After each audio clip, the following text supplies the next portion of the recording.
Hey guys, I am here today with Stephen Kabler. I am Ella Hutchinson. I am a certified sex addiction therapist in the Houston area and a certified clinical partner specialist through APSATS, which is the Association for Partners of Sex Addicts Trauma Specialists. We're here to talk about frequently asked questions that we hear from partners of sex addicts that we feel like need to be addressed because they're common questions, understandably, something that a lot of wives it's just not common knowledge. A lot of wives struggle with. And so we want to address some of this. Some of these questions are going to assume some background knowledge that on the part of how disclosure and polygraph works, and others won't.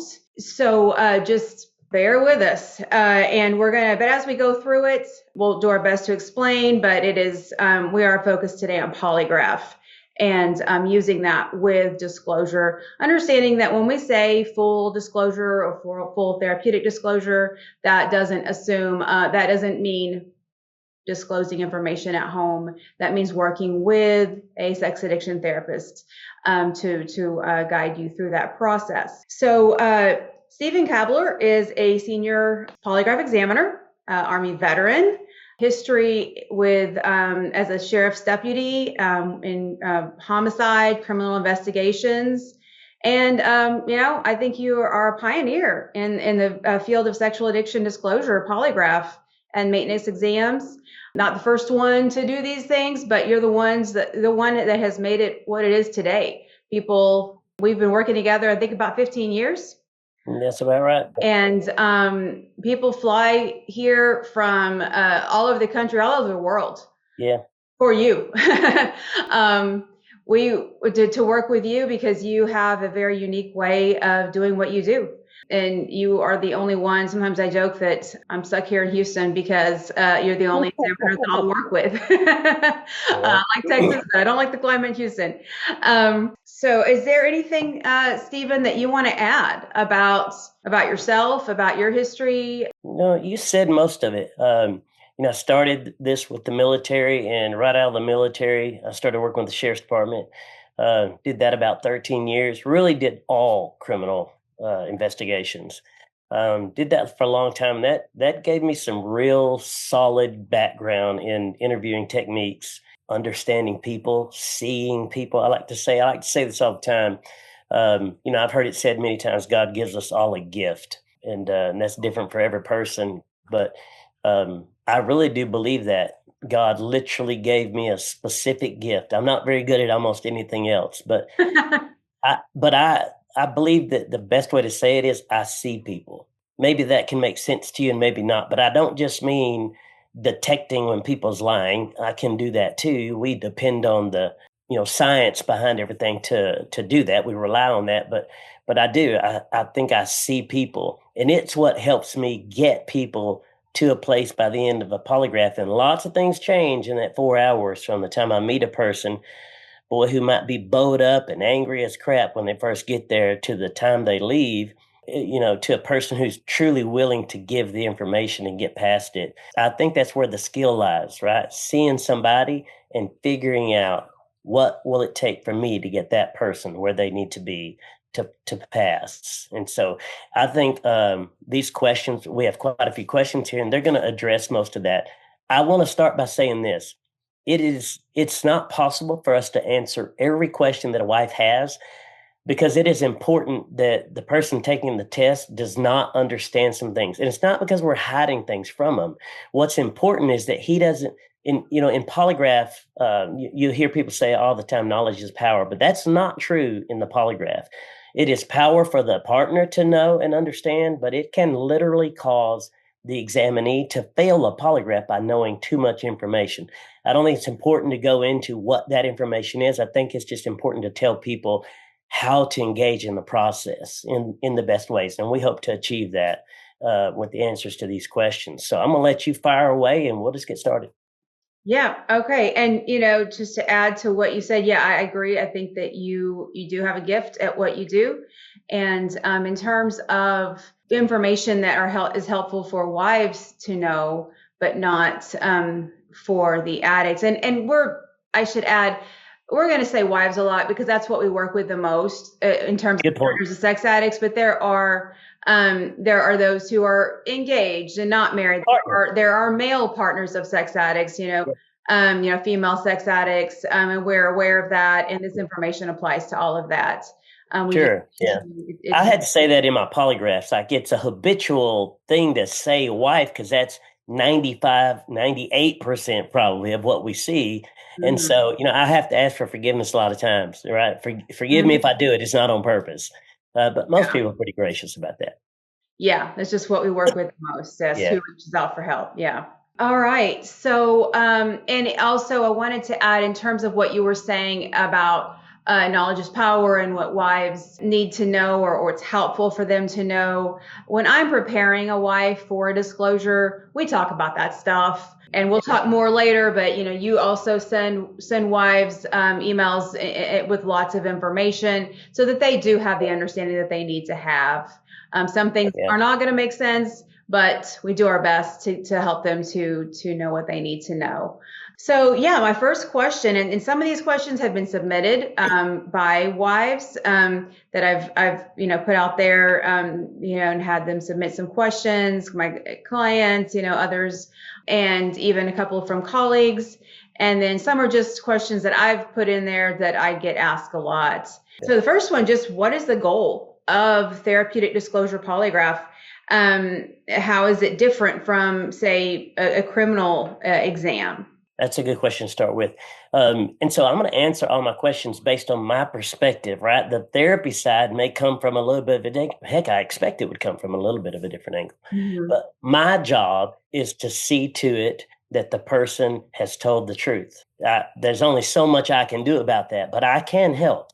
But that's the goal. The goal of the polygraph is to see if a person is telling the truth. I want to add this caveat. My job is only to see if they're telling the truth or not. All that I do beyond that is because I choose to. It's because I want to. It is one of the things that does make me different from most polygraph examiners. I see this as bigger than just a job to find out if people are lying. I want, and I mean I absolutely want, every marriage to be saved. I want every man to know true recovery, and I can do a part in that. I get to play a role in that, and so I see it as much greater than just telling if someone's telling truth or not. But I do need to say this. My job is to determine if someone has told the truth or not. Mm-hmm. That's really important. And so that's the job. How does it compare and it's different from criminal? I think it's really basic. In a criminal test, every man is coming in hopes of, we have two categories, right? Those who actually are guilty and those who aren't. Those who aren't, simple, they're coming in hopes to clear their name. Everybody else, they're hoping they can beat me. They're going to jail if I catch them, plain and simple. And that is usually, for at least 85% of the guys that come and see me for sex addiction, it's the complete opposite. Most of these men have given over to the process. Most of these men want to heal the marriage. They are beyond that. That doesn't mean they're excited about coming and taking a polygraph. It doesn't mean there won't be a little bit of pushback, but they want to be on the other side of this. They're just scared. They're scared of losing their families and things of this nature. They all freak out about the what ifs, but for the most part, they're coming willingly. And that is the most significant difference. Criminals, the only choice they got is to see if they can beat me. But guys who come here for sexual addiction, most of them realize their only hope is actually telling the truth in passing. That's the only way their marriage is going to heal and move forward. That's the only chance they have. So it's significantly different. Anyway. Yeah, absolutely. One thing I'd like to add is that I have heard you say, that feedback I've gotten from addicts who have taken exams with you, is that you don't treat a sex addict like a criminal. Yeah. They feel respected. They don't feel judged. You're very good at doing that, and you don't view them that way. Something else I wanted to add is you said your goal is to help. You like to see marriages be saved, and I do too. One thing that's important to me, though, for people to know is that as a Christian therapist, my goal, I would not say, I used to say this, but my goal is not to save marriages.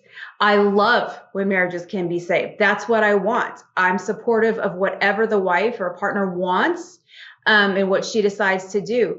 But my bigger goal is to help her get the truth and support her in whatever decision she makes. And if especially when we're dealing with somebody, and this isn't as common when you're dealing with someone who is willing to make the time, emotional investment, financial investment of doing a disclosure and polygraph, they're more likely to be invested in recovery. But for those who are not invested, those who are not going to follow through, remain sober, and follow through with recovery activities that is outside the scope of our discussion today, then, I'm going to be supportive of wives that feel like they can't, that this isn't, they need that separation or divorce. And, so I'm not supportive or in agreement with certain therapists, especially, unfortunately, Christian therapists, to pressure wives to stay in marriages where their husband is continuing to act out, and acting out is not just sexual behavior. It's also, there are a lot of other personality characteristics that go along with addiction that for somebody who's really invested in recovery, we start to see those things change. Yeah, a caveat to that for me is this. I don't do the work beyond the polygraph that you guys do. So you're going to find out all that information. Can they stay? Do they want to stay? All I can focus on is my part. And my hope is that they do stay. I have no participation in that part. I just hope for it. I pray for that, right? For them. Of course, yeah. But I will say this to the guys who know that I want their marriage to last. That does not equal freebie. If you pass this test, you will earn it or you will fail. End of story, period. Mm-hmm. I don't want you to pass so bad that you're going to come in here and have an easy day doing it. I'm going to respect you because you deserve my respect. And I'll tell you, if you're fighting for your marriage, I'm going to be excited to participate in that. But you're going to earn it, period. End of story. And what your wife decides she can or can't do after that, that's kind of beyond me. All I can say is if you want a fighting chance, you better do well here, period. So, yeah, you guys get to do that. You get to follow through and work with them and see where they're going to be, know what's better for them, know what's not.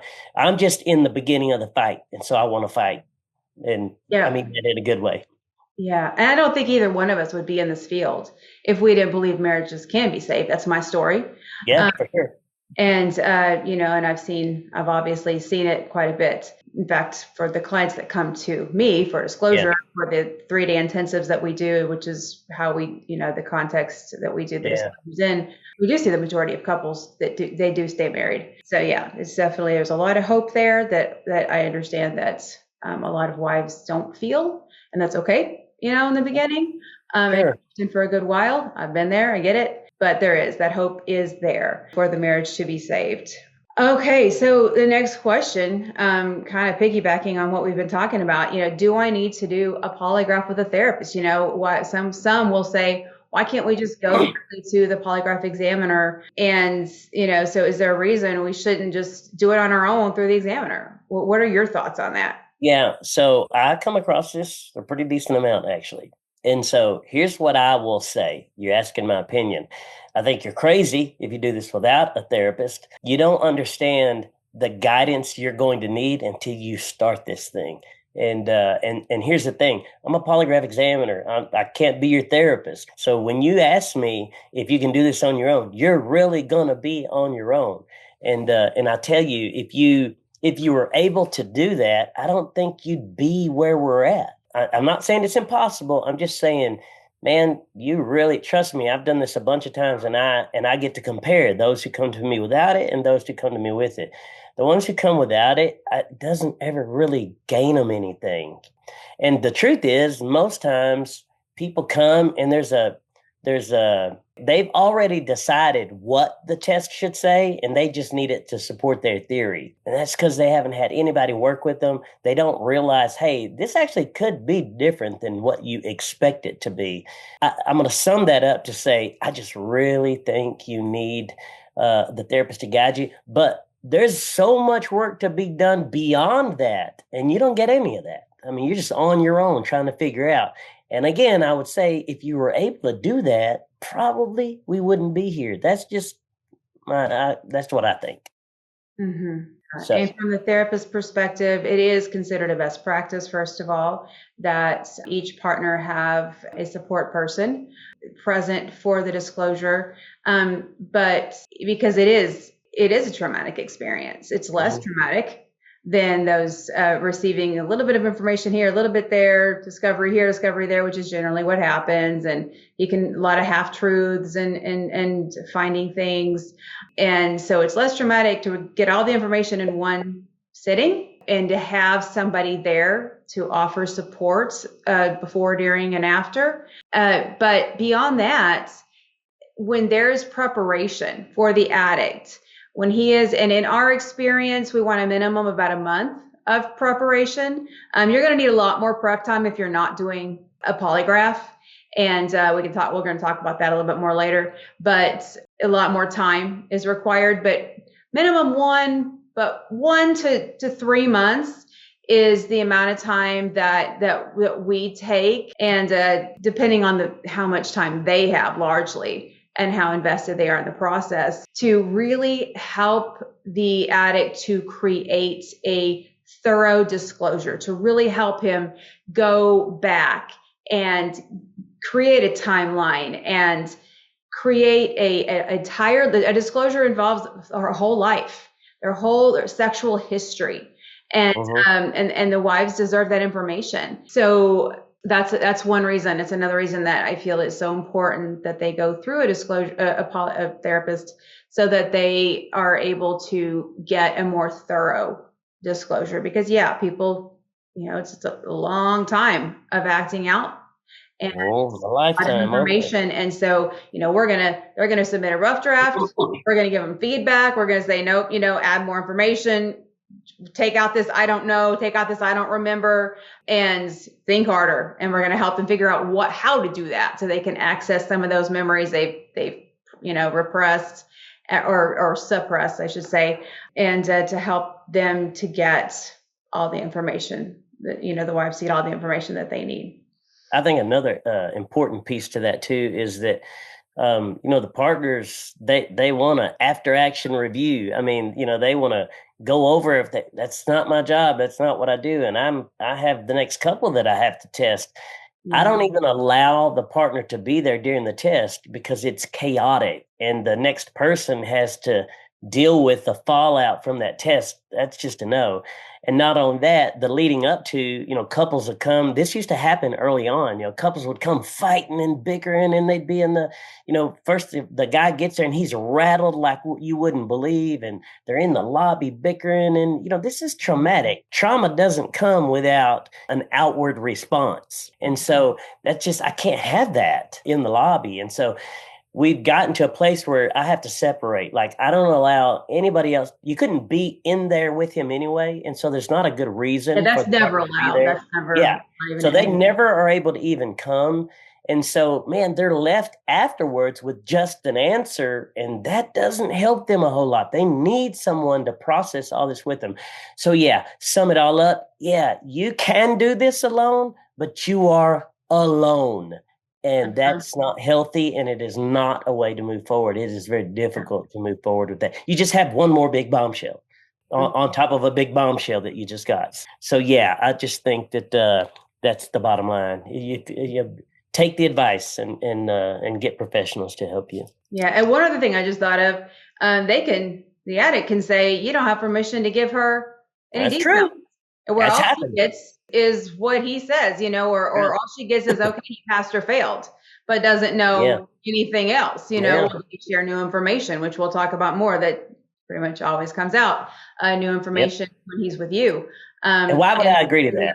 Because the law says so. The law says he decides who gets the test results and who doesn't. It's not my decision. It's not your counselor's decision. It's not your decision.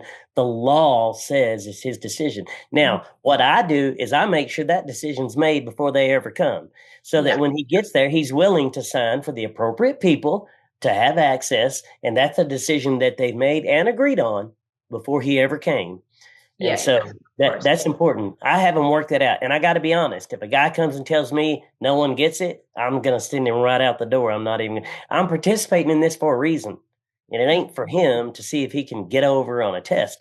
It's to literally, for me, it is to help the marriage. And then it's y'all's job afterwards to see if that's what's actually going to happen. But it's pointless to have him come and take a test for him to have the results, and that's it. I got too many people that want help to do a test like that isn't helping anyone. So yeah, I don't do that. Yeah, and then part of my role is to make sure they do get. You make sure I get the information, and then that Jeff and I, my husband, we work together. You make sure we get that information, and then we make sure that she gets all the information that you all discussed during the polygraph. And of course, like you said, I'm not going to do, and it's never even been an issue that I can recall right now.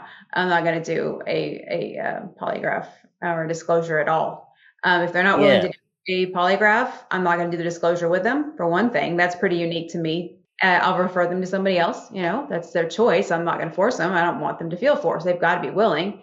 But obviously, if they're not willing to, then give permission for her to get all that information. Yeah, I mean, that's kind of that's giving her the answer, right? Yeah. All right. So next question. Some women will say, I think we've both heard a large percentage, probably more than half of husbands will, definitely more than half of husbands will say, I've told you everything, you know everything. And they want to believe that. And I get that. I've been there.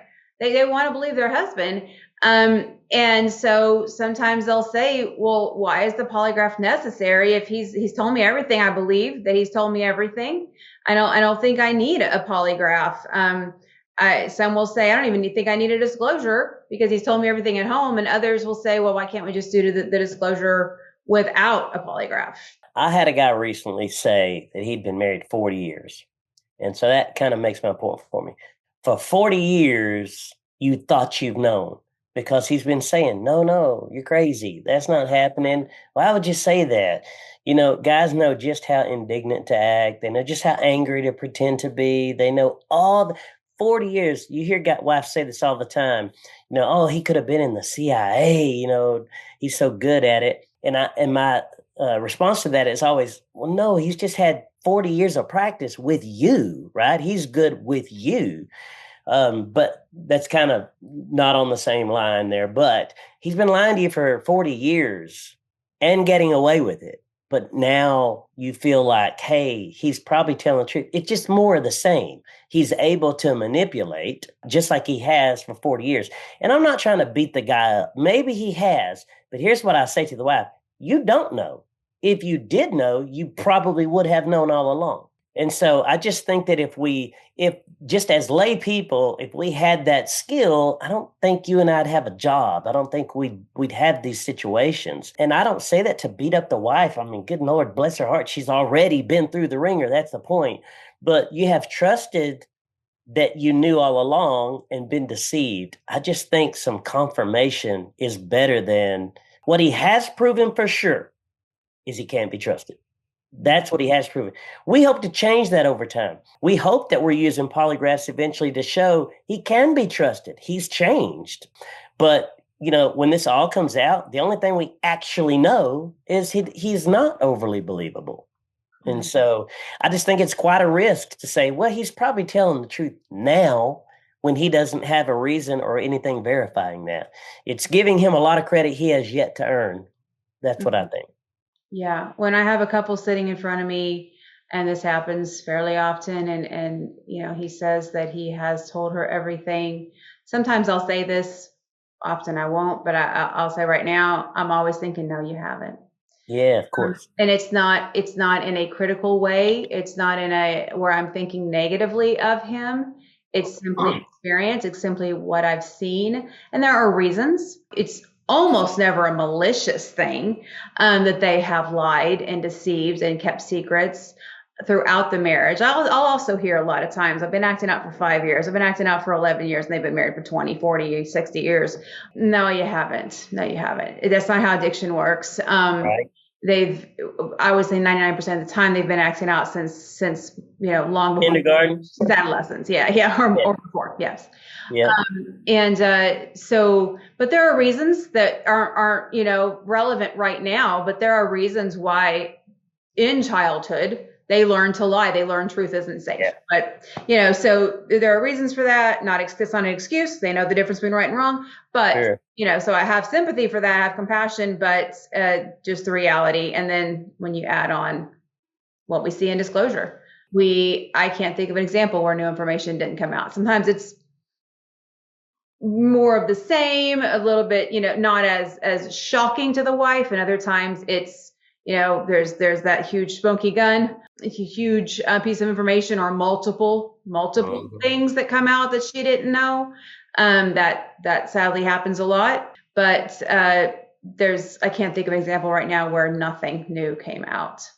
Yeah, so and I don't know the exact number of tests, but thousands and thousands of tests later, here's what I can tell you. That number is teeny tiny. The number of tests we've done where just nothing new came out, it's almost insignificant. There's always, at a minimum, some detail that was left off or left behind or something. And listen, I don't want to be abusive. I don't want to beat the guys up. Most of them do come in good faith, but here's what I believe. And it has taken all these polygraphs to make me believe this. I didn't start out this way, but here's what I believe. A man who has done a disclosure and not done a polygraph has not told the whole truth. Period. I believe that. I believe it across the board. I didn't start that way, but I have followed addiction for 20 years now, and I believe that as an absolute. Mm-hmm. I didn't in the beginning, but doing this for 20 years, that is the one thing I've learned. I believe it with all my heart.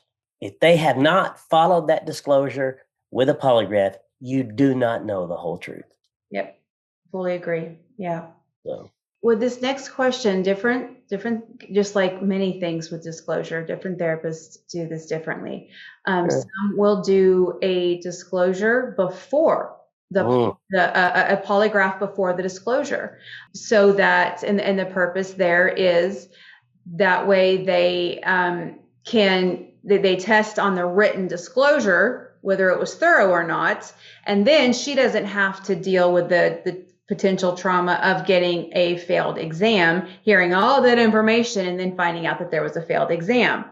And then the other school of thought is that the polygraph is done after the disclosure, after she's heard everything. So share your thoughts on that. And you and I are in agreement on this. Yes, I aggressively advocate, and I won't refuse. I'm going to help a therapist where they feel like they need help, but I will tell you, here's what I say.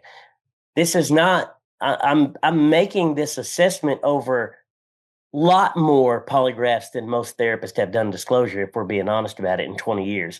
And here's what I can tell you. I've never met a wife who didn't get traumatized by a fail, whether it came early or first. It's traumatizing. Period. The pain is the same. It's not easier at one place than the other.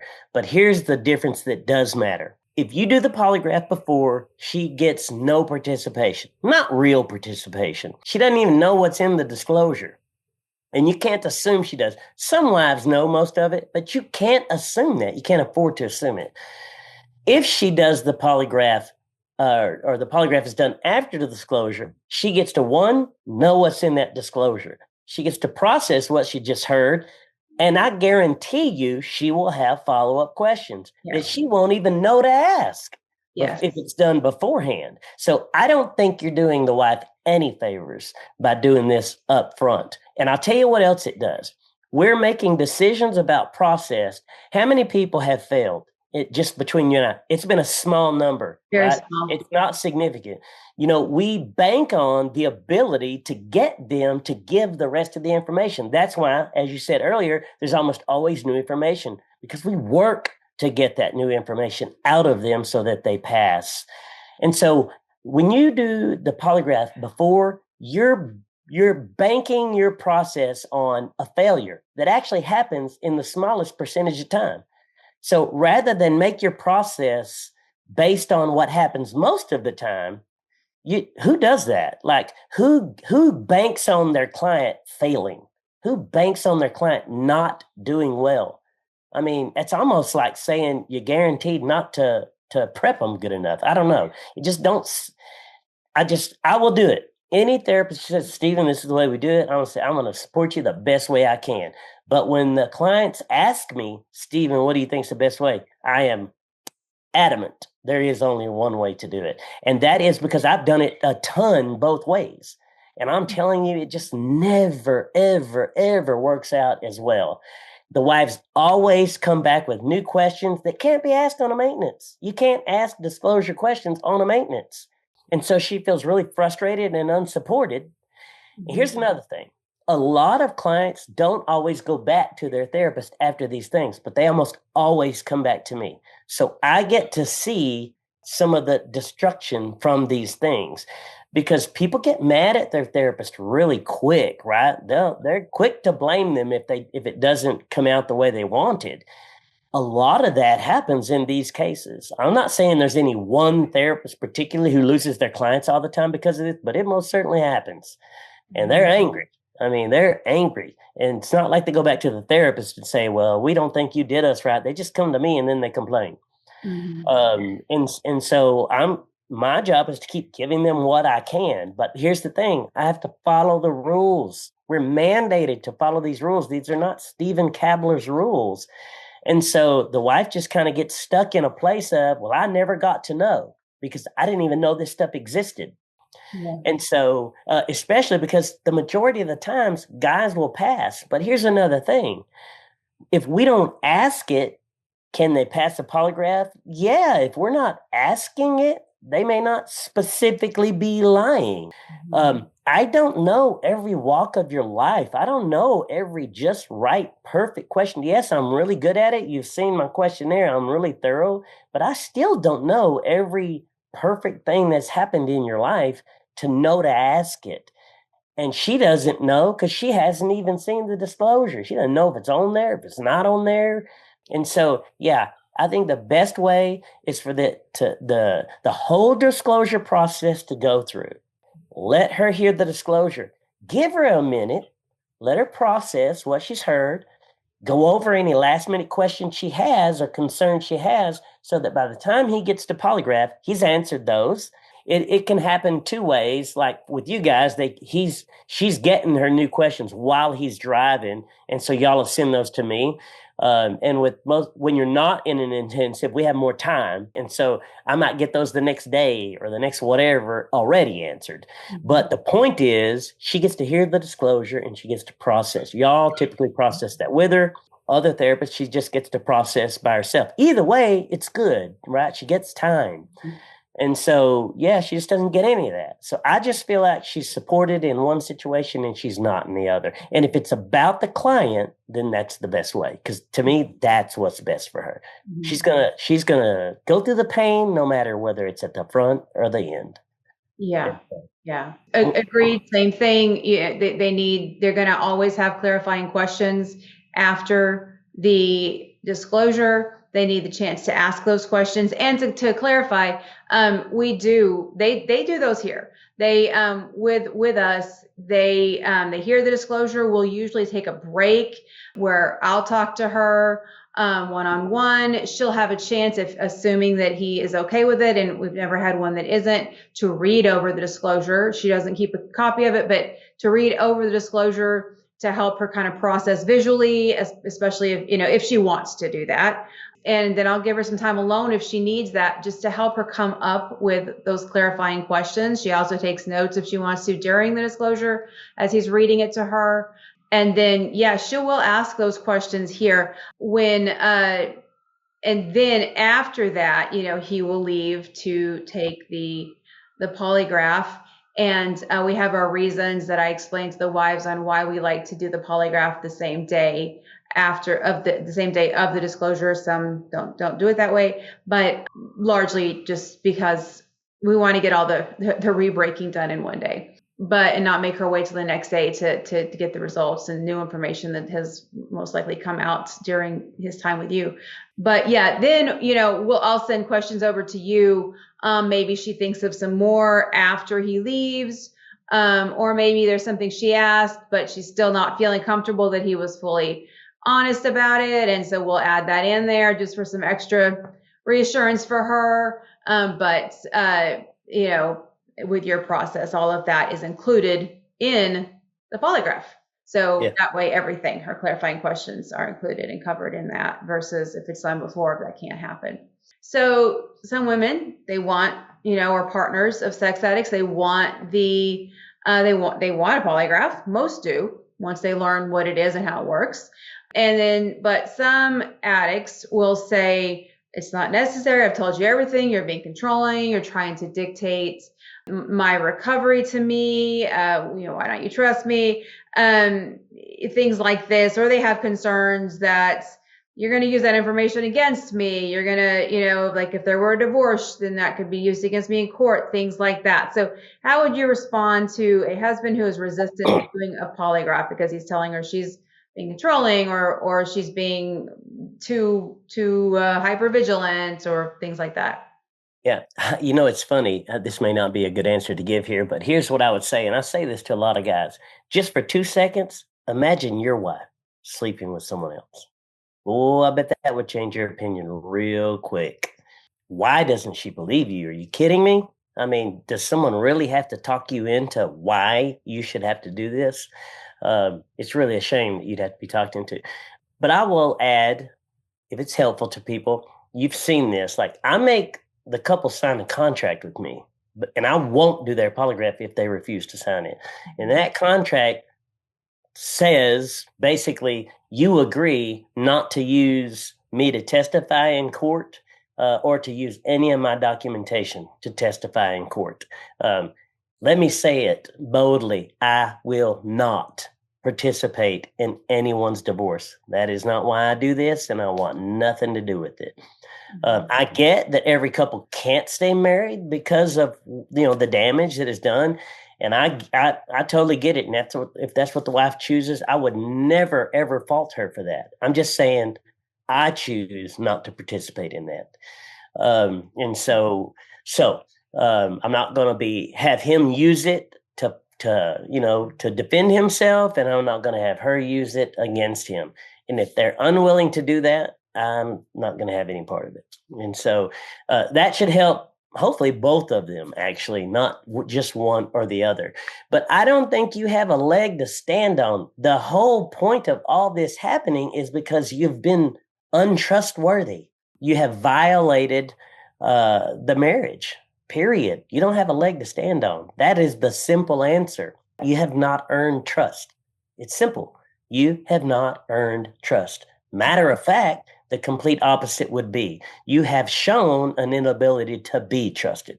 Mm-hmm. So it's just that simple for me. And I want to add this. Like, I feel like I'm beating guys up a little bit. The reality is most of the guys are pretty good guys. I mean, they're otherwise good people, but boy, they really messed this up. I mean, it's just funny to see how poorly a guy will treat his wife, but then go out and be loved by the world, be so good to everybody else. I don't think it's shocking to hear people say you hurt the ones you love the most. Mm-hmm. You come home and you just let it all out on the people that you love. But this goes beyond that.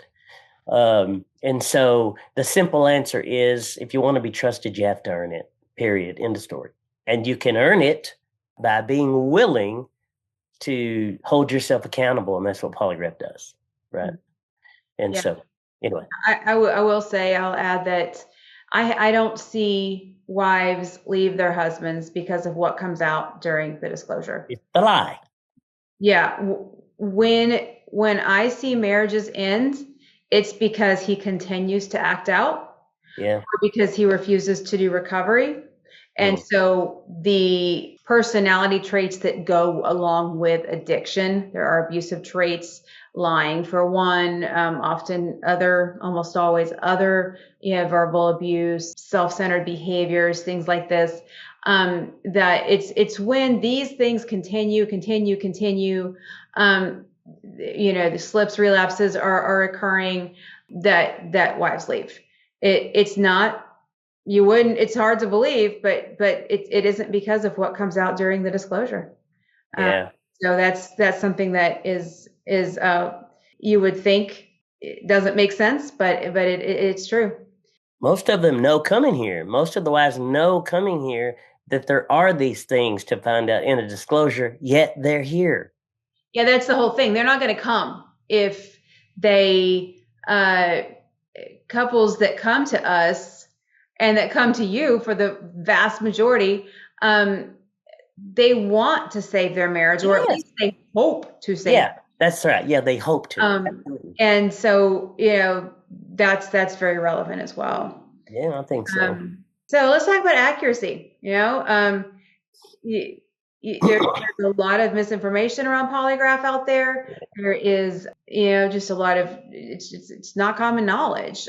So, accuracy of the polygraph. And if you wanted to add, this was a question asked by my wife, what factors can influence the accuracy? So I'll tell you, you can find a lot of studies done online. Most of them are total garbage. You'll find some 95, 90, 95%, 98%. No, it's most certainly not. Polygraph on an average, the most reliable studies show that polygraph on an average is about 85%, which is still incredible. Those are amazing odds, right? But let me just be real clear about this. I think it's important. I think it's important to come in this with the right frame of mind. It's not perfect. It's not the all in. You can't put all your eggs in that basket.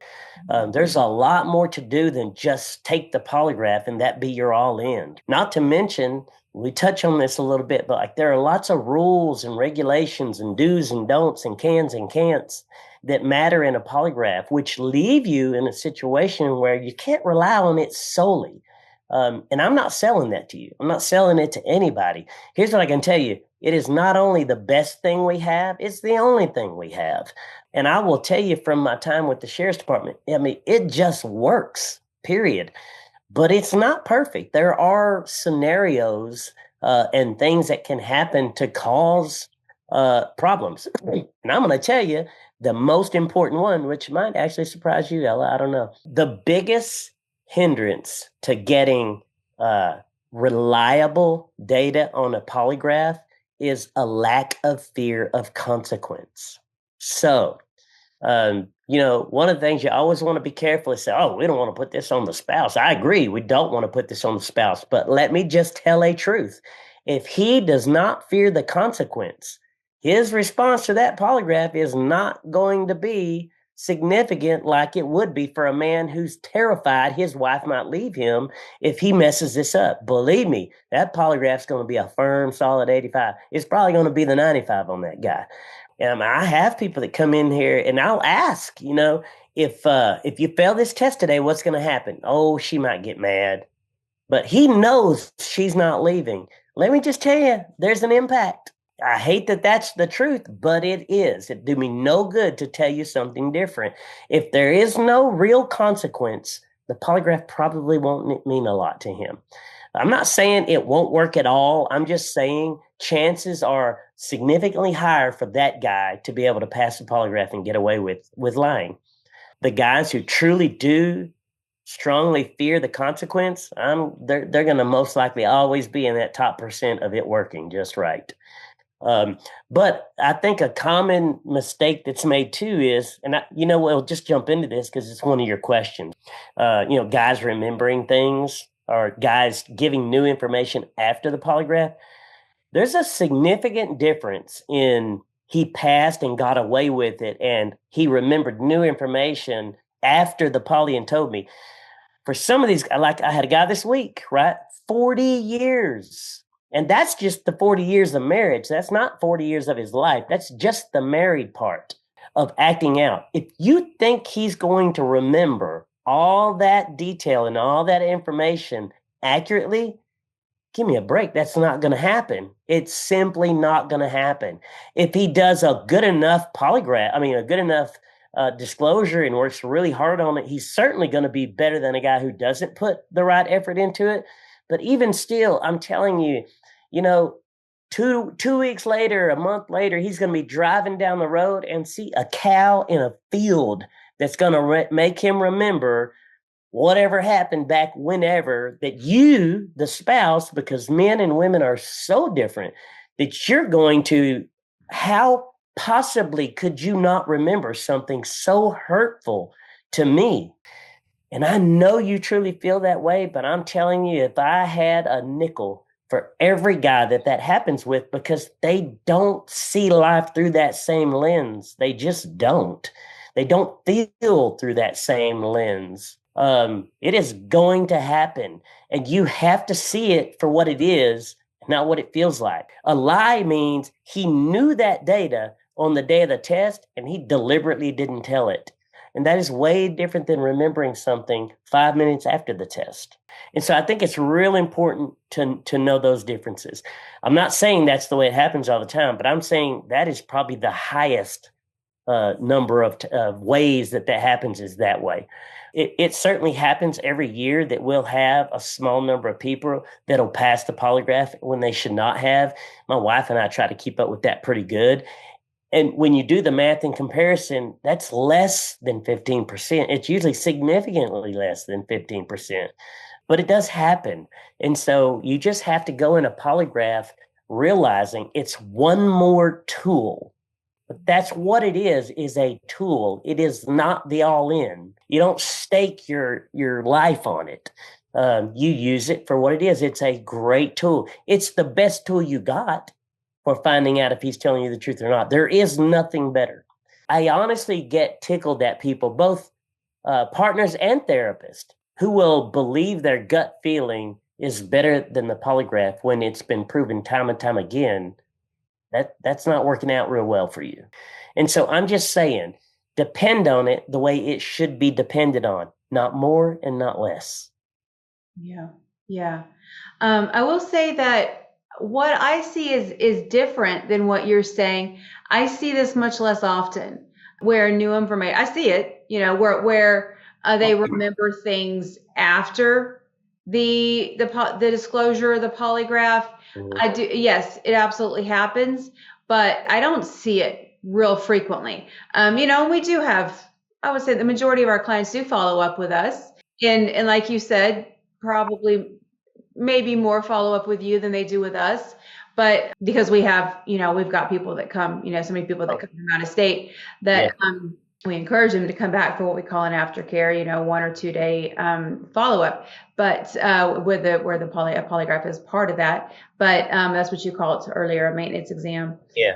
Anyhow, I don't hear that a lot. I think the reason is because of how much time and effort is put into preparing that disclosure. And so another question that that I have later that I guess we can just touch on now is around if he's lied so much to himself, then does he begin to believe it himself, and can he get away with lying because he really believes it? Now, and that's certainly a problem too.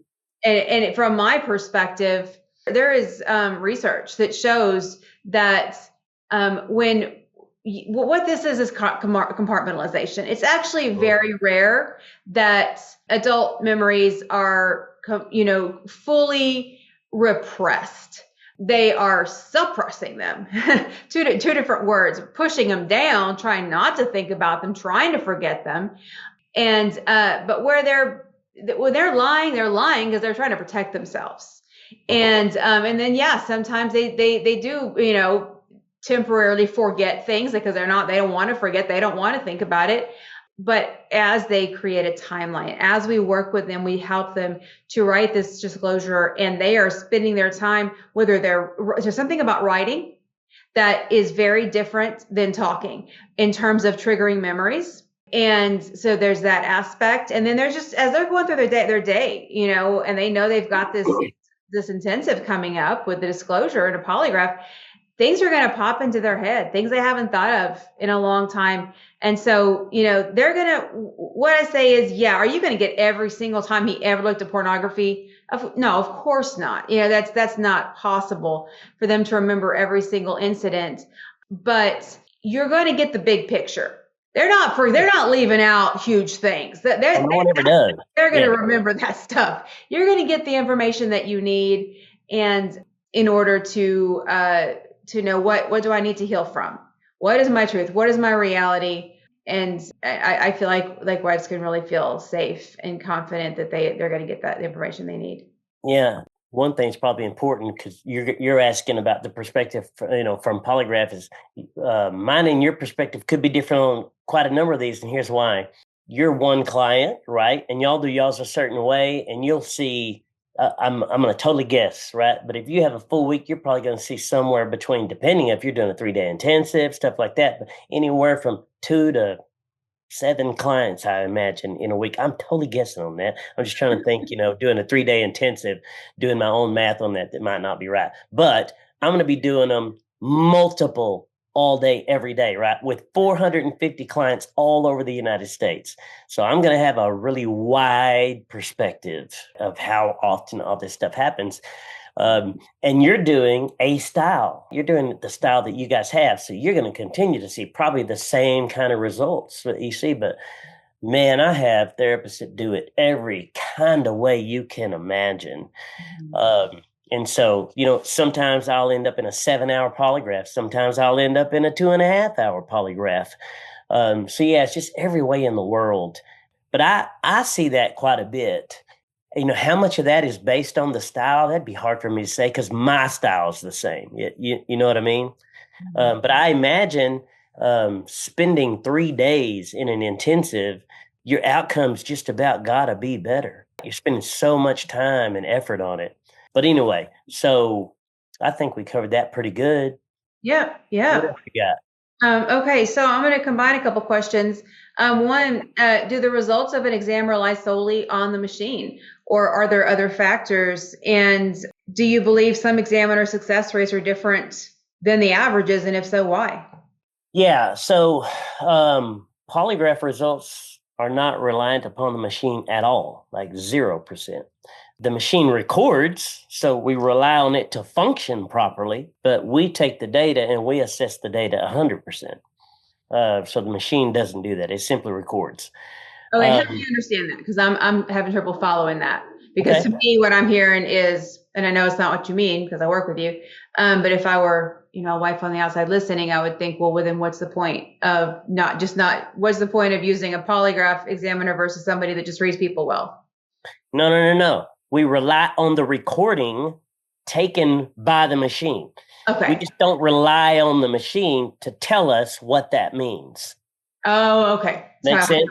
We can't have it without getting the recordings of the physiology. So that's what a polygraph is, right? It's a machine that records your physiology, how that physiology is changing at the onset of questions. So I see that data after it's finished, and I see how he responded to these questions and all the stuff. And I will process that data and make a determination on it based on that. I'll analyze that and make a determination based on what I'm seeing. And so I still would say it's 100% me. The machine just gives me the recording. It's like an EKG test, in the hospital. The EKG doesn't tell them anything. It just gives them a printout that they will see and analyze. And they will tell them, oh, well, that's what that squiggly mark means. And so we do the same thing. And so we determine by those recordings whether or not a person is being honest or not, based on the criteria we used. And let me tell you, we are not about to get into all that. So one of the things that's important to me is come to me if you trust that I know how to do my job and I'm good. I'm not ever going to try to teach somebody polygraph. So if you just need to know that level of information about polygraph, I'm not your guy. I want people to come to me and trust me to do my job. If I've got to teach you, that is complication. First of all, it took me a long time to learn. Yeah. And Yeah. so I'm not about to try to teach you. When you go to the heart surgeon, you just hope he's qualified to do his job and that you've done enough research to know he's got good results. And you go without his ability to teach you how to do what he's doing. So I would encourage people, choose polygraph examiners that you trust, right, and that you believe in, and then let them do their job. Well, I wanted to add, but I'll go back to it. I'm a skeptical person, very much, very skeptical person by nature. And so one thing that has helped me in the beginning, when I was going through this personally, I was just desperate. I had a therapist who was reputable tell me, this is how I do it. I'm like, yes, let's do it. But if I had been in a different frame of mind, I would have been doing all kinds of research and questioning and, doubting the polygraph. And one thing in my work for about 15 years, maybe a little bit more at this point, is that I can't think of one example where somebody has failed and hasn't then admitted new information. And that has been huge for me. I think the only exception would be there was one guy many years ago, we realized he was using cocaine. He was high during the test. That was just that was a flop. Right now, there was one other I can think of where new information didn't come out at the time. I ended up coincidentally running into the wife about a year later. They were divorcing. She had found new information that he had been withholding. So yeah, outside of a couple little, outliers, when they fail 100% of the time for a reason, in my experience with you. I've had, I'll never forget them. I've had 4 people who failed the polygraph, but did not come back to me and did not tell me, hey, here's why. You're right. That's one thing that happens all the time is when somebody fails, they always come back. Here's why. I had some just very recently happen.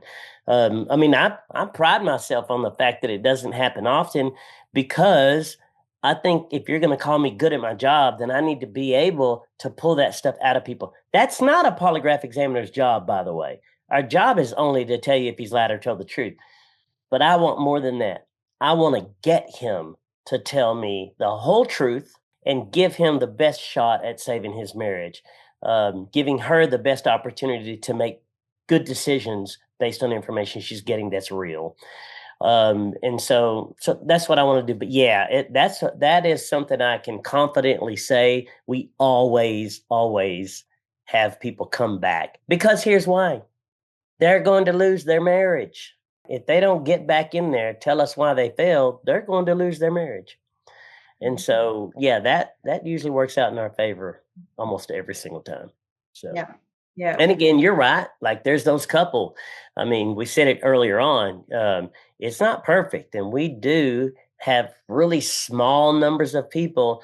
I think we counted the last 3 years, and we had 2 of the years we had 6, and 1 year we had 7. But if you knew how many hundreds of tests I do in a year, that's not even. I mean, that's a tiny percent. And I still don't like it, but it happens and it's going to happen. But we just work super hard at making sure, doing our best to make sure that it doesn't. And so if I ever learn there's something I can do better to bring that number down, I'm always going to, but I just don't know how you can get it a lot lower than it is, especially when studies are saying, 85%, leaving 15%. Why does it matter to me? Because you go to the 15% out there that it didn't work for, and it's a big deal in their life. If a guy gets over on the polygraph, he's going to be emboldened, and that's a big deal. I know what it does to their marriage. I know what it's going to do to his wife. I know what it's going to do to his children. I totally understand the impact, and that matters to me significantly. What can I do? Well, I always just do the best that I can do. I give 100% to each and every single. I don't care if I'm feeling bad that day. It doesn't matter. When I'm in that room with that person, they get 110% all the time. They get everything I have. And I can't do more than that. That is the most that I can do. This is an important thing. I follow the rules to the letter. Follow the rules to the letter. People are always saying, well, such and such polygraph examiner did. Great. I'm not going to jump off a cliff if they jump either, right? Polygraph examiners are often willing to violate rules so that you will give them your money. I'm not saying a bunch or like that, but I'm just saying, I have to go behind tons of polygraph examiners all the time because they've dang near destroyed people's marriages. Why? Why does that happen so often? I can tell you simply, they don't care. What is the most significant difference in me? This question always comes up in me and another polygraph examiner. I imagine we all have probably about the same amount of skill. I think all polygraph examiners know how to do polygraph, period, or they couldn't have passed the test. They know how to do it. What are the differences? What makes one skilled more than another? It is that preparation that happens before they sit in the chair. That interview, 4-hour interview that's preparing a man to sit in the chair, that is what elevates one polygraph examiner over another. The ability to prepare a guy to pass. I don't mean prepare him to pass while he's lying. I mean prepare him to pass because he's let everything go. And that is a skill. Most guys, they pick and choose who they're willing to talk to. Here's what I can tell you. Guys make their mind up in the first 10 minutes of our conversation that I either am or am not that guy. And if they go sit in front of a polygraph examiner who they feel like is treating them like a criminal or like he don't give a crap about them or he don't give a crap about their marriage, if you think that does not have an impact on that test, well, you'll see, because it's absolutely going to have an impact on that test. That to me is what elevates me above not every polygraph examiner, but most in this world, in the sex addiction world. And so, yeah, it's when I hear people say, oh, well, this guy's closer, we're going to go to him. You ask my wife, I'm always telling them, they'll be back. They'll be back, because you can dang near bank on it. They're going to have a bad experience. Mm-hmm. It's just going to happen. No, the other polygraph examiners don't seem to care, and they will break rules to make you happy. Everyone needs to hear this. If you break a single rule in polygraph, you have damaged the accuracy of the polygraph. How much? How do you put a number on it, right? You invalidate the results, period. They're invalid. And so every rule that there is in polygraph is based on the accuracy of the test. Every single rule affects the accuracy of the test. And by rules, you mean the information that you give to wives or partners of sex addicts? Is that what you're referring to? No, but yes and no. So the rules that I give them, they're based on the rules I have to follow. So yes, but they're bigger than that. They're more important. But I'm talking about the rules and regulations of polygraph that we're mandated to follow, which is where most of those rules that I give you come from. Mm-hmm. And so you gave an example. We were talking earlier, and you was like, well, they go to polygraph examiner, and he'll tell them, oh, they failed this one and they passed that one. Polygraph 101, there's no such thing. There's no such thing as he passed this one and he failed that one. And I'd have to get into a long course on how polygraph works and why that's not possible and all that, which would take a ton of time, and I'm not interested in teaching people polygraph. Any polygraph examiner that's telling you they failed this one but they passed that one, you need to already be gone. You need to find you another polygraph examiner, because that is not how it works. You either pass or you fail. You're either being 100% honest or you're being 100% not honest. Plain and simple. And so, yeah, you got to run when you hear those things. Polygraph, if you go to a polygraph examiner that's willing to ask you something someone else wasn't, the someone else who wasn't was following the rules, and he's willing not to get your money. So go to someone who's willing to tell you no because it violates the rules, rather than tell you yes to get your money. Think about those things. Anyway, moving on. Yeah. So you mentioned the questions that you send in advance. This is very unique to you. I have never heard. And earlier in my career, I did work with some different examiners, completely different experience than working with you. But I want to say about 10 years ago, you started sending out these questions. This what is at this point, I think it's about 100 questions that you send to the addict before weeks or months in advance. Once they book their polygraph, you send them this long list of questions, and this is separate from the disclosure. I want to be clear about Yeah. that. Yeah. We Yeah. Yeah. send them instructions on how to write a disclosure. You send them a list of questions, which, by the way, the wife also gets, so she knows what to expect. She also gets from us the disclosure instructions to help her know what to expect. And so they got two separate documents, Yeah. the disclosure document and then your questions. And these are detailed. These are, some of them are graphic They and are. very specific. And so tell me about that as much as you feel Yeah. comfortable sharing. Yeah. So, first of all, I feel like to have integrity, I need to go back to the origin because it isn't mine to take credit for that part, right? As you know, I started doing this early on with Milton Magnus. Mm-hmm. Milton had a small list of questions that he would go through with these people, and he would send that to me when we would do the polygraph, and they'd have their answers. I took that. So I want to give credit that that first part was his. Okay. And Okay. then with his permission, I took that and I started to expand on it. Right. Every time somebody would come in and admit something new, I would add that. Every time I found a new behavior, something new that I hadn't heard before, I would add it. Well, this thing has grown into 120 questions over all this time. And you're right, they're detailed. Listen, is there anything about sex addiction that's not graphic? It's all graphic. And unfortunately, we need all the detail to know the truth.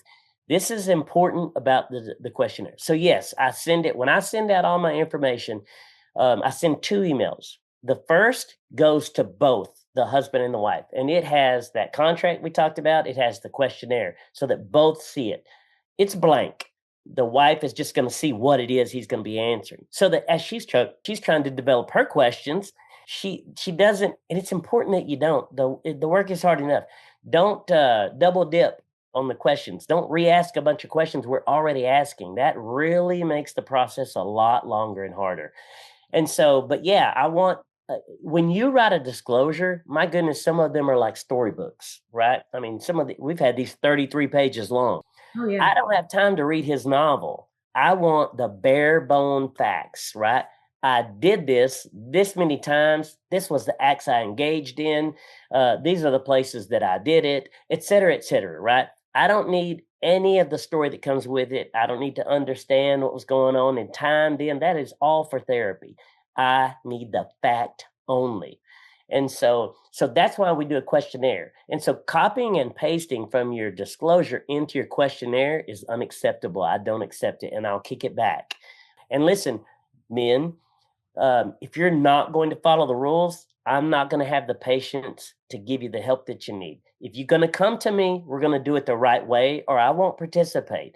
I'm not hurting for business. I want to help people. If you're not coming to be helped, don't come to me. And so do everything the way I ask you to. The truth of it is, it will benefit you if you do it right. And so yeah, the wife gets to piggyback off that. She can see, and that way she knows when she hears this disclosure, well, Stephen didn't really cover that. So that's really important to me. I want to ask that. But Stephen's covering all that. And so it just really helps us all work well together to come up with an end product that's actually beneficial to her and to him. And Mhm. so yeah, so it's really important. I'll add this. That second email that I send each of them, they are dedicated to the receiver, meaning the addict gets his email and it tells things that he needs to know. Wife doesn't need to know them. She can. There's no secrets from her. She can know his. The opposite is not true. The second email that goes specifically to her, he cannot see. There are things revealed in that email that can absolutely cause him to never be able to pass the polygraph. So I say to you guys, if you want to risk failing, go ahead and read your wife's email. If you would rather pass, leave that information to her. Wives, I need to say this to you. That email is so full of information that's going to make this process easier for you. I have this happen a lot. Wives will get it, and maybe they're just overwhelmed. They've had so much information, they're getting so much. I trust me when I say I get it. I understand. However, that information is extremely important and it shapes the way all this happens. It tells you everything you need, the do's and don'ts of polygraphs. It's extremely important. Here's the frustration. Afterwards, when I get all this stuff, And I can't do a lot of what you're asking because it violates those rules. Wives can tend to be really, really frustrated because they're already overwhelmed. And now they're facing, man, I didn't get what I wanted to get. But if they had read that, they would know and understand. And maybe they just want to call me and talk to me about it and say, Stephen, what gives? And I can make them understand things better. But you have to read the information. It's going to hurt you if you don't. Read it. I promise I get no satisfaction out of telling any woman, hey, I can't do that for you. But I can't, ladies, do just whatever you want. I, too, am mandated to follow rules, guys. It's not that I feel like this is best practice. I'm mandated to follow rules, just like a therapist or anybody else. If I say I can't do it, that word is accurate. Can't, not won't. Can't. And so please, please take the time to read those emails. They're going to make all the difference in the world. And so anyway, so I'll leave that alone. No, that's true. The information you send in the emails is so important for them to get to read thoroughly. They receive so much information I know it. from you, from us. It is a lot. It's daunting. I know. Take your time. Don't try to read it all in one sitting. Take your time, take breaks, go back to it. There's no rush, you got time to prepare for your intensive. If you're doing it with us, in the context of an intensive. So, man, I remember what it felt like to be in that place. And if I had gotten that level of information, we did the intensive with Milton Magnus, and I'm pretty sure it was you who at the time I was a month out from D-Day. I was a wreck. I don't remember a whole lot of detail, but I didn't get much in advance. I didn't do any of that back then. At that time, it was very, very different. And the partner sensitive perspective that betrayal trauma perspective we work from now that many of us do. Not enough. It just wasn't even around for the most part at that time. I can imagine if I had received all that information, it would have been just so much because of where I was, and my brain just shut down at times and overwhelmed. So yeah, I don't have any frustration with these women when they ask me questions that I know if you'd read the instructions, you would know the answer to this question. I get it. But at the same time, if they, and oftentimes I think they have read it and they just don't remember because it's just too much to retain all at once. So I have a lot of compassion there, but still want to emphasize, yes, the importance of doing their best to consume that information. What I wanted to kind of reference is you said something to the effect of the wives when they get these questions asking, when they receive your questions, and this doesn't just apply to receiving your questions, it applies in general. When we are in that place of just having found out that, our whole world is blown up, just finding out about our husband's secret life, or maybe other women have found out little bits, through over the years, here, a little bit there. But when they get to a place where they're ready to, we're bombarding our husbands with questions. We're desperate because we don't know our own truth. We don't know our own reality, and it is innate. It is natural to seek out that truth and get it in any way that we can. I talk about that a lot. It's something I'm very passionate about. A lot of women are shamed for that. They're accused of policing. It's a term I despise because they've been lied to. So they're looking for the truth. So one rule, and I hate to have to express this rule to the wives, that once they book an intensive, once they book their disclosure, and this is a pretty common thing, is not to ask information, questions about, for more information. And, he's told, do not reveal new information about past acting out. And there are many reasons for this. You have your reasons on your end, on my end. I'm trying to protect her. Yeah. She's just getting half truths and lies. She's continuing to get lies. So it's just going to hurt more when she comes here and she gets it all. And then you add the fact that every little piece of information is another trauma, another punch in the gut. And Yep. it is, again, I hate to say the word less traumatic because the disclosure is still traumatic, but it is less traumatic to get it all in one sitting than to Yeah. get these dribs and drabs. I agree with you. 100%. And they're just not going to be truthful. It's going to be a lot of hot half truths, and there's still a lot of them are still going to do it. And that's, I can't control what people do at home, but I'm just Right. strongly discourage them from, and I, oh gosh, and I hate saying it because I know what it feels like to be there. But Yeah. when they can do that, it's what works best and it's most effective. Okay, let's see here. I want to skip over some of these for the sake of time. I have a quote, how much say does the partner get and what questions will be asked? We've touched on this, but I wanted to add, and if you want to add anything as well, but I wanted to share in addition to the disclosure, in addition to answering your questions, the wife also gets to submit questions before the disclosure. Before they come here for the disclosure, she gives her husband questions that he will answer. And we've been doing this forever. Now you're doing, I don't know who was doing it first, but anyway, now you're having over more recent years, you're having the wife give her husband the questions and then have the husband answer them and give them to you in advance. And we've been doing that for a long time, where he answers them in advance and then brings them with him, and he reads the question, the answers to her here, another separate document from the disclosure that he reads to her. And so she can ask questions in addition, before she ever gets here. And they, 99% of the time, they do have questions to ask in advance. And then that's in addition, of course, to the clarifying questions. One thing some wives worry about is, well, if he gets them in advance, then he has more time to come up with, a lie. And in reality, addicts, their default is to lie on the spot. They're going to lie.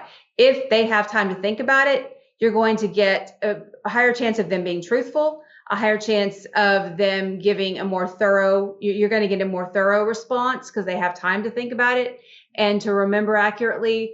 They're going to give us that stuff as well. And we're going to give them feedback on, hey, more detail, that kind of thing.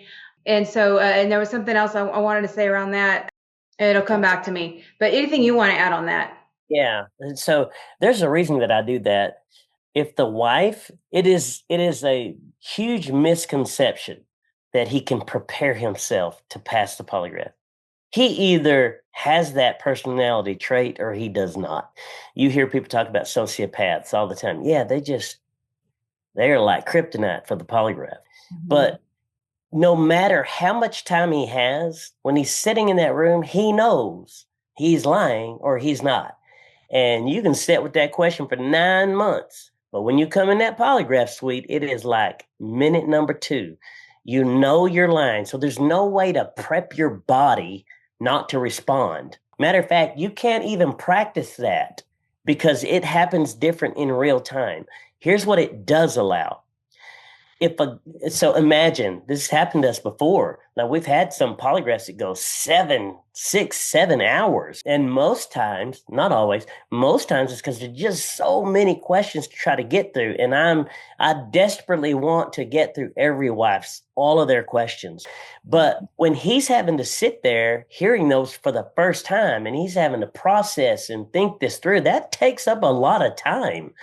But if he gets those questions beforehand, he gets to process. Heck, he gets to phone a friend or look through his statements again or whatever to come up with an actual truthful answer. If he's going to lie, he's going to lie. But that doesn't help him beat the polygraph to lie. That actually does not work at all. But it does make a big difference in the polygraph suite when he can come prepared versus when he's not. Let's talk about the ugly part of this. Let's talk about, money. This costs a lot of money for people, but I can't just take up the whole days without charging for it, right? Because then I'm cheating someone else out of their slot. I try to make sure we can get this done in the time limit so that we don't have to keep charging people. I don't want to charge more. I want to be able to get the job done in the time that it takes. And it's grown. You remember, we used to do these in 2 hours. But we've learned so much over 20 years. And so we've just gotten better and better at the process. The fact that it takes twice as long is not because we suck at it. It's because we've gotten that much better at it.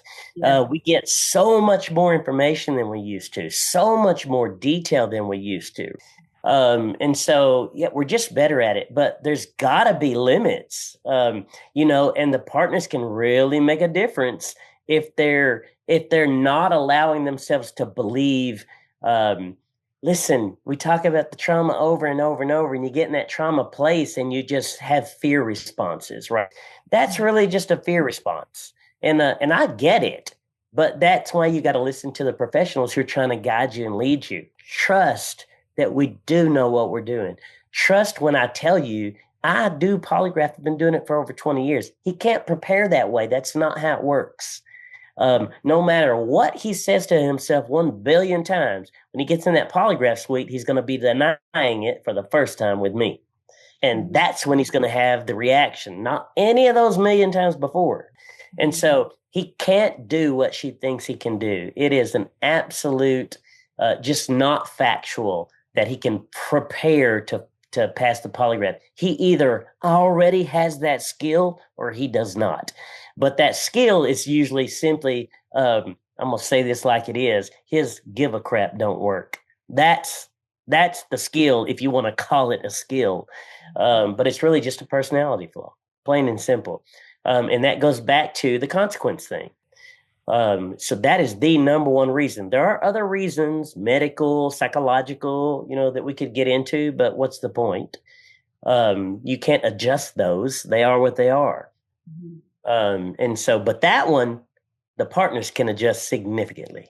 And they can make a significant difference. I'm not telling anybody what to do. I'm just saying, if he believes there's a consequence for failing, that's going to have a huge impact on how well that test works. Yeah, and that's actually something that what I was going to say a little while ago is that I think something that, and this is but it's basically what I just heard you say, that their fear of failing the polygraph is greater than their fear of the truth. That is exactly right.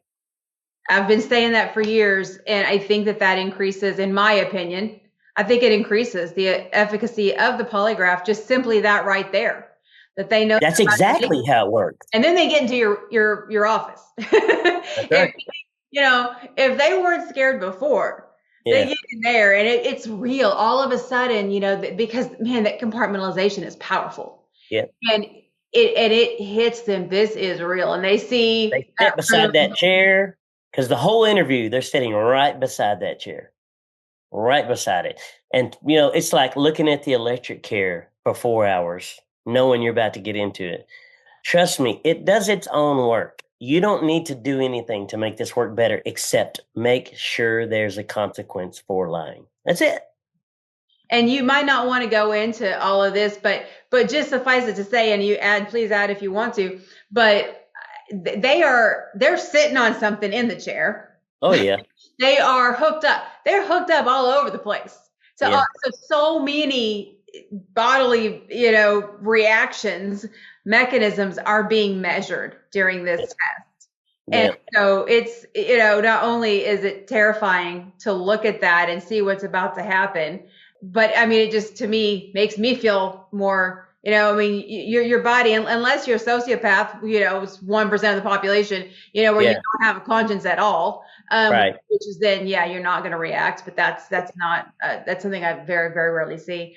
Your body reacts. It's telling a lot, You just can't help it. The machine's going to pick that up. Yep. You just can't help it. All kinds of things are being. And I'll tell you this, the harder you try for it not to read you, the more you give it a reading. Okay, so let's go into countermeasures. That's the question, and it sounds like it would be a good time to go into that. Wives are worried about countermeasures, for good reason. For one, you see criminal shows on TV, and I remember seeing a show where the guy was holding a pick at like a tack or something in his thumb, while he took poking the needle into his thumb to distract him while he was taking a polygraph, and it helped him to pass. You get all this information, all these. I look at these now and I'm like, oh my gosh, it's not how it works. It does not work that way. You see celebrity exams on TikTok or whatever, them taking polygraphs, and it's those are such a joke. No, it doesn't work that way. Yeah. But so in terms of countermeasures, though, here's what I can tell you. First, what is a countermeasure, and wives are concerned their husbands are going to use them. Yeah, so a countermeasure is just that. You try to counter me being able to determine your response, or me being able to see that your response is significant on this versus something else. And so what are first of all, 9 out of 10 countermeasures are kindergarten easy to see.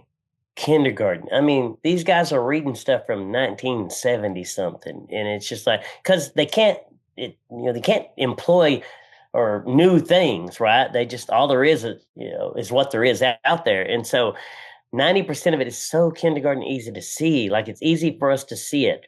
And it's hard. So this is a delicate subject to talk about, because I can introduce information that is not helpful to the process by talking about countermeasures. So here's what I will tell you.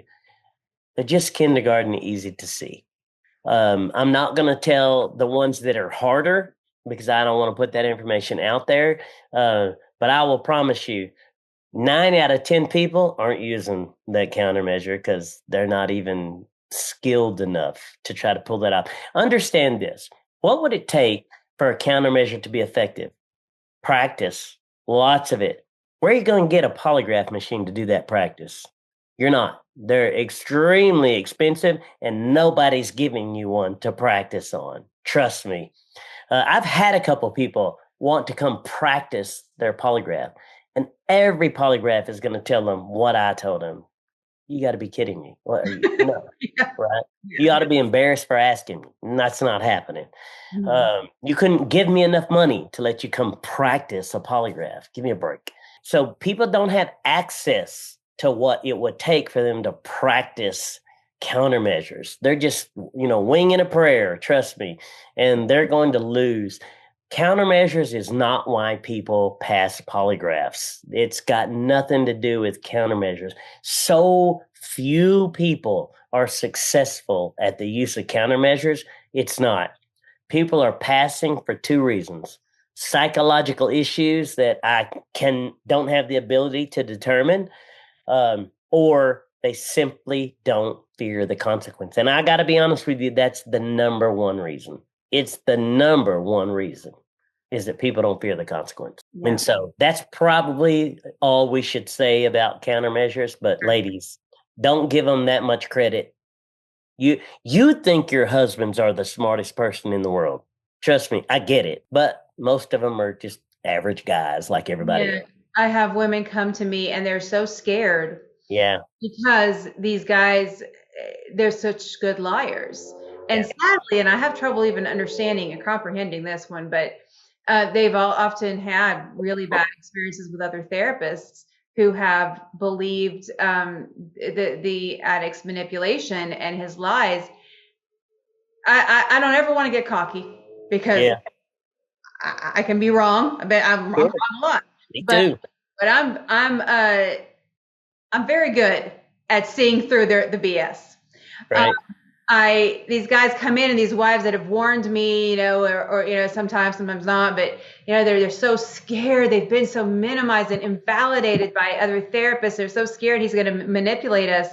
And I'm like, I almost want to laugh, and I don't mean to sound insensitive or cruel there, but it's like, dude, I mean, it's just oozing from you, the insecurity, the manipulation, that not because I'm gifted in this, but because I've seen it so much. Right. And I recognize it.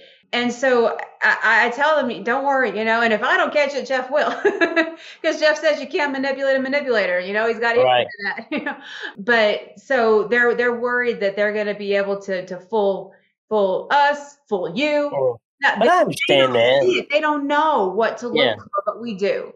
I tell wives when I finally get to talk to them on the phone. It's funny. Every time I talk to a wife, I'm so grateful I did, and I can tell that they are too. It makes such a difference. I just don't have time to talk to everyone. But I tell them all the same thing, and we mentioned this before, but I think it's good for the wife to hear it. So I'm just speaking to those wives right now. Your husband has had a full marriage of practice. He knows exactly how to act to make you believe it. He's had trial and error constantly, OJT, on the job training for years. You think he's so skilled, but when he comes in my office, he is an average Joe. He's got nothing special, no special skills. He either is concerned about the consequence of failing or he's not. That is the number one. That's really the only thing I've concerned myself with is whether there's a real consequence or not, because he is not the skilled person in the room. I am, not him. He's the average Joe. This is what I do all day, every day. This is what I do. He is average at best. Now, I know he may be a super smart guy, and if I had a nickel for every guy who walked in thinking they were the smartest guy in the room, hell, they might be, but they got zero skill when it comes to my job, and I've got a ton. So, yeah, we all toot our own horns. I get that, but the proof's in the pudding, and I got thousands and thousands of tests to back it up. So, don't give him so much credit, ladies. Yeah. He's had lots of practice with you, but that's it. Exactly. Okay, so I'm trying to, we're getting close to the end here. We're going to have to skip some here, but there's one question that was submitted by a colleague of mine, and it was about inconclusive results. So some people don't realize that there can be, the polygraph is not always pass fail. There are sometimes the result is inconclusive. Now, in my experience with you, I can only think of a couple times that this has happened. Yeah, it's really rare. Extremely rare. But so, the question is, what does that mean? How do I explain it to my clients? How do I interpret that? How does it happen?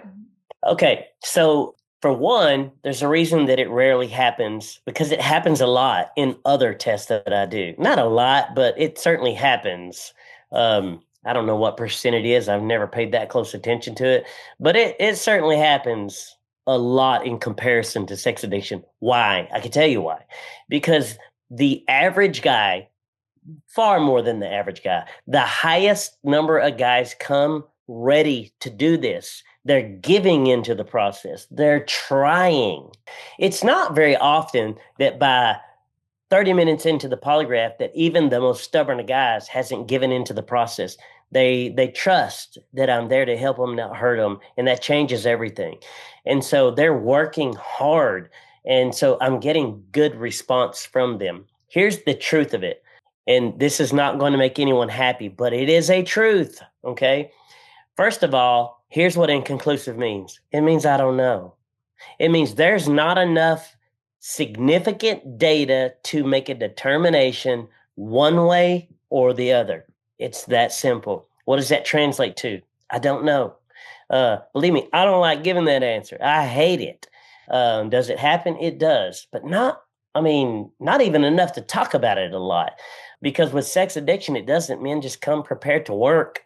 And so what are some reasons it can be? Psychological issues can cause inconclusives. I might not know that people suffer from things like bipolar or schizophrenia or, things like that, which almost never happens in this case because they're working with therapists and psychologists. And so we do know those things ahead of time. And so we know if it's going to be appropriate to give a person a test or not. So again, it just almost never happens. They don't mean that the person can't, somebody is bipolar. Because if I want people to hear, oh, my husband has psychological issues, and so he can't take a polygraph because, well, obviously he's got psychological issues if he's an addict. Yeah, no. If people are medicated for the things that they struggle with, and their medication is doing its job, it should have no effect. There are some though that's not true for schizophrenia, right? Things like that. You can't polygraph someone like that. But again, no one's going to send me somebody who's schizophrenic to take a sex addiction polygraph. That's just not going to happen. So it is rare that the things that can cause inconclusives happen in this situation.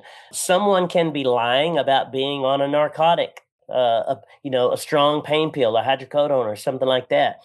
But the truth is, my God, it ain't hard to tell, It's right? pretty obvious Yeah, but that might increase the chance of an inconclusive yeah. exam. It's Okay. yes, it can contribute. And here's where it can contribute. Like there are guys who take this stuff every single day, and you're not going to notice the outward appearance sometimes, but their body is suppressing responses. That's the most common that I might not see. They're not telling me that they're on a hydrocodone, and I can't really see it looking at them because they're on it every single day, and they've just learned to, you know what I mean, to be functioning like a functioning alcoholic. You don't necessarily know they're drunk, but technically they are.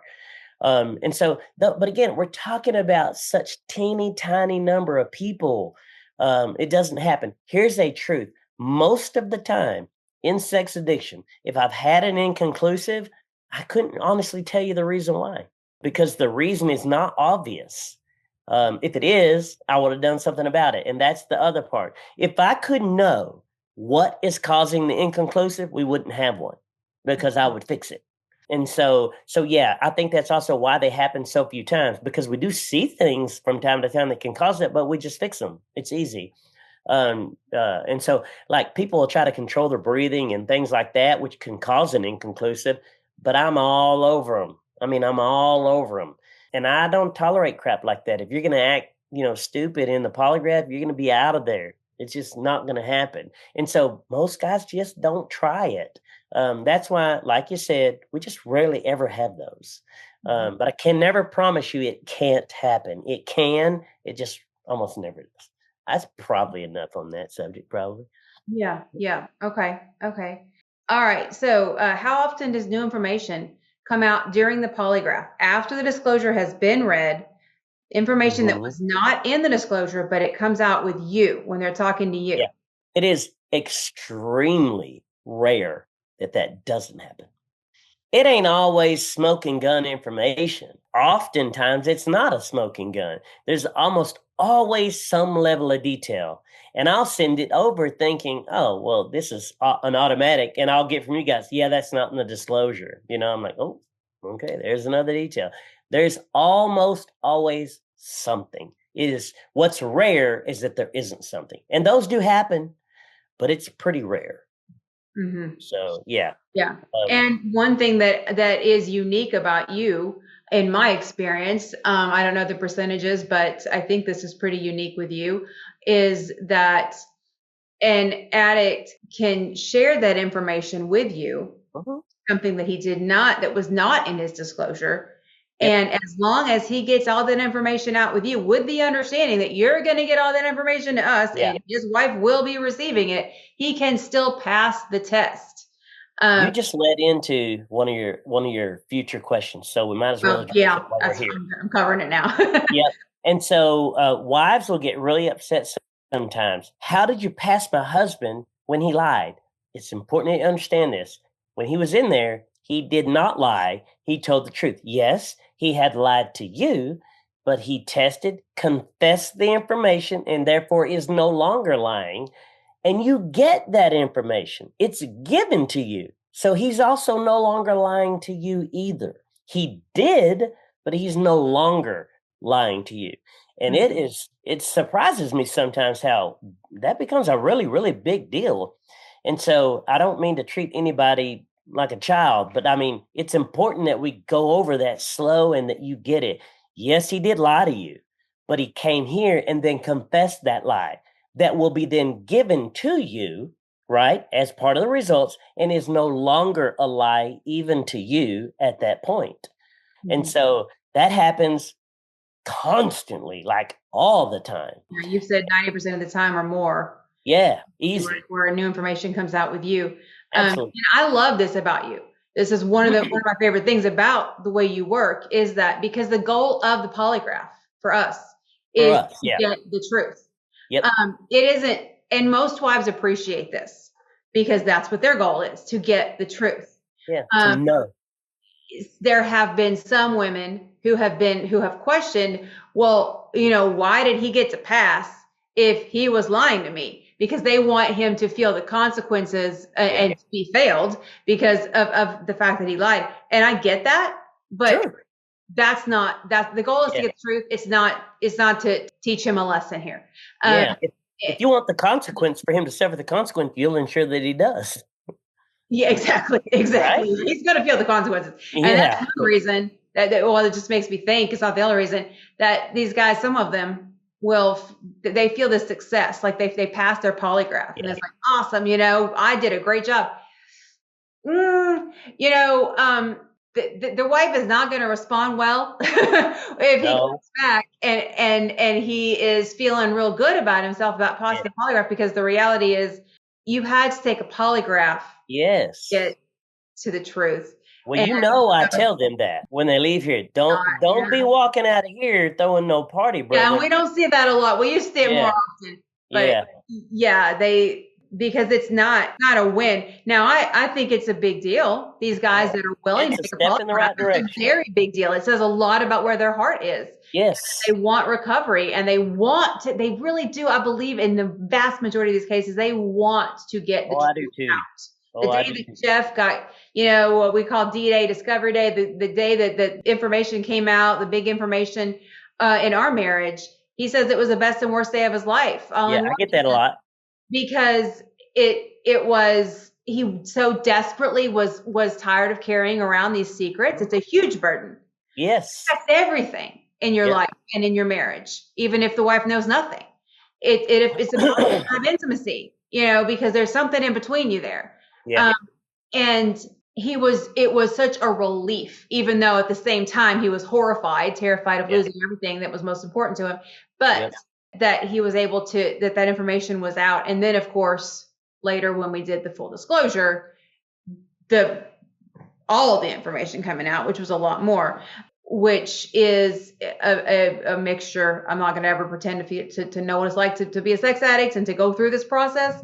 But I can only imagine, and I do feel a lot of compassion. I really do. I don't expect the wives to feel that compassion. I didn't feel it back then, but I do now. And, they don't want to hurt their wives, with rare exception. They don't want to be living this life, this secret life. They feel stuck. And the truth is what I often say is lies fuel shame. Shame fuels the addiction. Disclosure and polygraph are the most important part, in my opinion, of getting into real recovery. I do not believe you can be in real recovery if you still have secrets. Oh, I agree 100%. I mean, that's 12-step fellowships. You're only as sick as your secrets right there, and you can't, people will lie to themselves. Oh, well, I confess it to God, or I confess it to my sponsor. If you're still keeping those secrets from the most important person in your life, the person, your partner, the person you're doing life with, it's still, you're not going to be able to real recovery.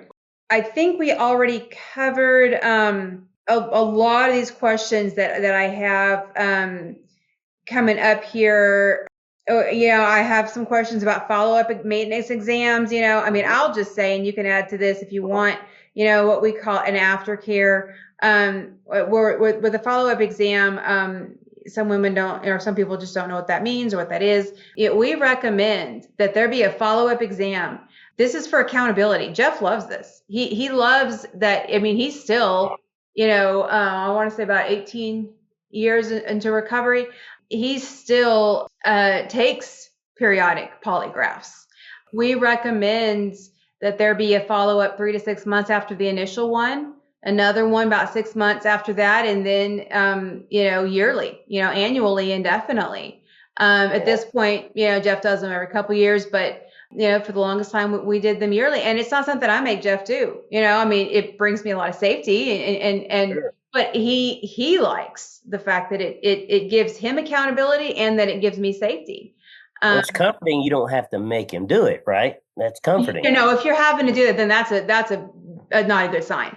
He should be willing to do it. And Jeff says he still doesn't like doing polygraphs. Heck no. But I wouldn't. He never looks forward to it. But it's something that he actually sees as a gift. And so it's for accountability. It's to keep these guys know it's coming up. It's a powerful addiction. We'll never understand as non-sex addicts how powerful this addiction is. And so to know that you've got that coming up is a great deterrent to acting out.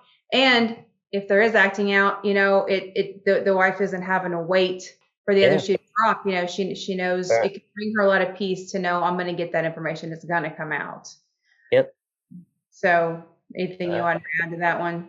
No, I tell the guys all the time. You just used the word a while ago, and it instantly made me think of it. If you're, take control of your recovery. Don't wait for your wife to weaponize polygraph. Don't do it. See it for what it is. It is a gift you can give her to give her confidence and belief that you're telling the truth, right? When you go to your wife and say, "Hey, I got this. It's close to time. Is there anything you want to cover? I'm going to be taking my polygraph," and she hasn't had to ask you for it. It just immediately instills some level of confidence in her right then. Oh, wow. He must know he's going to do pretty well, or I'd be having to ask him to do this. It makes her feel better. You can't be angry at her. You're the one who set it up. You're the one. She didn't ask you. You knew she wanted it, but she didn't come pressing you. You did it on your own, and so you can't be mad at her. And so you're less angry. It prevents resentments from happening, and that's a big part of recovery issues right there is resentments, because you put a woman in a position where she feels like she has to play mom, and that's its own big problem in any relationship. And so you take that away from her. It doesn't have to be the weapon anymore. It gets to be the gift that you give her that she finds comfort in, feels safety in. And so it is a choice how you make all this go down. It really is. It can be a part of a recovery program that helps you, helps her, and that you guys are moving forward from. Or you can just get pissed every 6 months. There's a lot of stress and anxiety building up to it for both of you because she knows how angry you are. I mean, you can turn this into a nightmare, or you can turn it into the best thing that you've used to help yourself. And so it's really up to us. It's up to each individual how this plays out. We have choices, period. And so you choose. Yeah, the wife wanting the polygraph is not about trying to make her husband's life hard.